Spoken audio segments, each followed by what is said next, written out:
Welcome, everyone, to Community IT Innovators Voices interview series. My name is Carolyn Woodard, and I'm the Outreach Director for Community IT.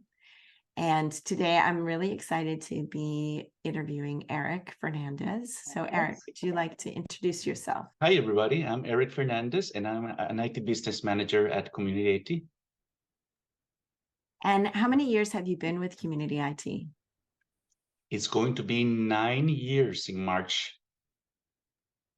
And what are your responsibilities? You said you're an IT business manager. What is that? Right. Good question. Well, my job entails, mainly being a general strategic IT advisor to our clients, to be a liaison in between our clients and our internal departments at Community IT. I also advise my clients on improvement projects, IT budgeting, licensing, software, hardware recommendations, general short and long-term goals and initiatives. I'm their central point to coordinate such initiatives, right? Not very different from what we call or known as a VCIO, with a little bit of project management thrown in there for good measure. And in a way, we are the face of Community IT to our clients. So you mentioned a VCIO. That's a virtual CIO. That's right. So what do you usually do on a typical day? On a typical day, I would have clients, I would have meetings with my clients to check on their IT needs and their ongoing plans. And I also work on reports, requests our clients make on a daily basis, coordinate ongoing projects with our internal departments. I also have internal meetings with my own team and other Community IT teams. And as usual, there's lots of emails, right? And tickets to work on that our clients open. There's also some learning on a daily basis, because we need to keep up with the ever-changing technology landscape. So there's a lot of that too. So what's the best thing about your job? At Community IT, I would say work-life balance is something that Community IT provides that is very important to me. But also working alongside smart, talented, and nice people, that's also a great factor there. The ongoing learning, right, and being an employee owner are all great things that have made me want to continue working here year after year. What's something about your job that maybe we don't know about, but you'd like others to know? Well, the scope of responsibilities of an IT business manager is pretty wide. So I think that part is sometimes hard to grasp for our colleagues or clients. Some of our colleagues think that we do sales. Some of them think that we're some sort of technical escalation point, something we manage people. And while there's a tiny bit of those things, it's kind of much more than that in general. I go back to the general IT advisor and guidance role that I previously described as a more accurate description. And I know you said that you do check tickets, and I think that is something that is a great part of the IT business manager role at Community IT. So you see from your clients like what some of the problems they're having, but then you're also playing this strategic and kind of advisory role. So you can connect those two things, right? Like if they're having a certain type of problem over and over, then you might give them advice of like, well, just replace, that's a really old laptop that should be replaced. It's having all these problems. Does that ever happen? That's very accurate. And that's actually part of our responsibilities to kind of take a look at that big picture. And if we notice trends here and there, if you notice that something starts happening, more frequently than normal, then we need to start putting all those pieces together, kind of putting all the puzzle together, and come up with, general recommendations or take action based on those trends that we start noticing. I just feel like it's something that we have a different term for it as well, the IT business manager, but it's also something extra that we can offer our clients because they get your expertise and then the team as well. So there are other experts who are kind of weighing in on strategy and planning and just knowing what tools are available and kind of how they need to invest in their IT to have well-managed IT. So now I'm going to change gears and go back to take you back to when you applied to community IT. So how did you find out about the job opening and what made you want to apply? Well, that's a good question. I was actually at the time a graduating student at Carlos Rosario School here in Washington, D.C. I was in need of a job in the IT industry, and our job coordinator, Carlos Rosario, brought up an opening at community IT. I didn't think twice about applying. I applied immediately, and almost 9 years later, I'm still here. Do you have any sense of what you had in your background or maybe your personality or your skill set that made you a good fit for community IT when you got the job? Well, I had previous experience in IT back in my original country of Costa Rica, in IT related or IT adjacent jobs for American companies such as Tech Data, Hewlett Packard, McKinsey and Company, IBM, Amazon. So I think that previous experience, even if it wasn't here in America, helped, right? And I also have a good combination of technical and people skills, and I think that also helped a lot. At Community, we're not only about technology, but we're also about people. Yeah, there aren't actually a lot of MSPs that serve only nonprofits. It's a very, specialized skill.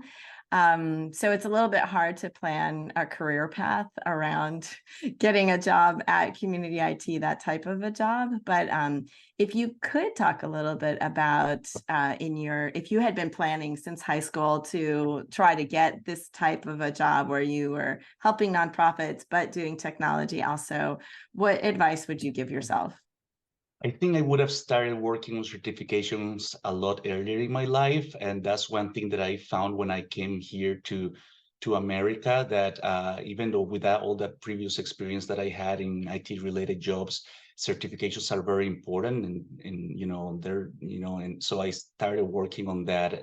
And I wish I just had that from way before. That's good advice. So if you know you like technology, get started on those certificates.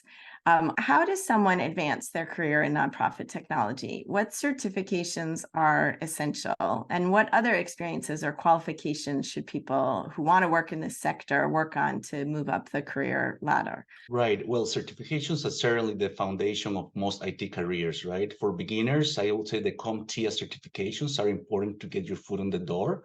But as you progressed in your career, vendor-specific certifications such as Microsoft, Google, or Apple will get you even farther. And to move up, you also need to be service-oriented and work on your interpersonal skills. Networking-wise, I would say attending IT seminars, webinars, IT-related events and gatherings can help you connect with like-minded people and find potential opportunities. What would you say to help someone who is working in nonprofit technology, but maybe who isn't fulfilled in their job or isn't getting the support that they need? Where do you turn for encouragement? And how did you find mentors or training to get the nonprofit technology job that you wanted? Yeah, good. That's a good question. Well, moving to America many years ago, I was lucky enough to find a place in DC, such as Carlos Rosario School, where I was able to find the environment, the guidance, the support, and the mentorship that I needed at the moment. But I would say that I also have that same environment at Community IT itself, right? For people who are already into their careers or otherwise don't need to go back to school, I'd say come apply for a job at Community IT. So you talked a little bit about coming here from Costa Rica and going to Carlos Rosario School. Do you mind telling us a little bit more about that story? How did you end up in the DC area? Right. So that's an interesting question and an interesting story. I was working for one of these organizations that I mentioned in the past. The organization had to go through a restructuring and downsizing, and unfortunately, my department was part of the departments that got, closed up. At that moment, I have been working for a while now in my life, and I felt like at that moment that I needed some time off. So my plan was to kind of take a sabbatical and just travel around. I had friends here in Washington, D.C. that told me, come here, you can stay for a little bit in here. So my plan was to continue, traveling to a few other places, but I came to Washington, D.C. and kind of fell in love with the city and with everything. And one thing led to another, and I ended up staying here. I think that's something that some of our other staff also have mentioned, is that there was a lot of serendipity involved. But thank you so much for sharing that story with us. And I want to mention, of course, we do have staff who work remotely from other parts of the country. So you don't have to be in DC, but a lot of us are based around DC, which is a really fantastic city. That's right. So technology support has a lot of stereotypes. Some are fair and some are unfair. So what are some overlooked or unexpected personality traits that you think help people excel at nonprofit technology support? Yeah, when you're working with nonprofits, the people part is very important. You need to have soft skills and an attitude of helpfulness and kindness. The human component is very important, I would say, when you're working with nonprofits.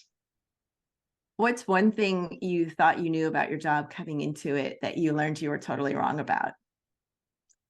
My previous work experience in IT related jobs was in kind of cutthroat environments. And while I was prepared for the same here, I found the atmosphere of camaraderie, service, helping and learning at community IT to prove me wrong on that. So many of our employees stay at Community IT for decades. What job in nonprofit technology support would you like to have when you retire? Wow, that's some time ahead, but I think that when you love technology as a means to improve your life and other people's lives, I don't think you ever retire from that, right? But going to your question, I think that when I retire, I hope to be in some sort of IT advisory role, consultancy related role that allows me to use all my experience to help others. Did you have any doubts about joining Community IT or about working on technology with nonprofits? And now that you work here, what would you say to someone who's applying?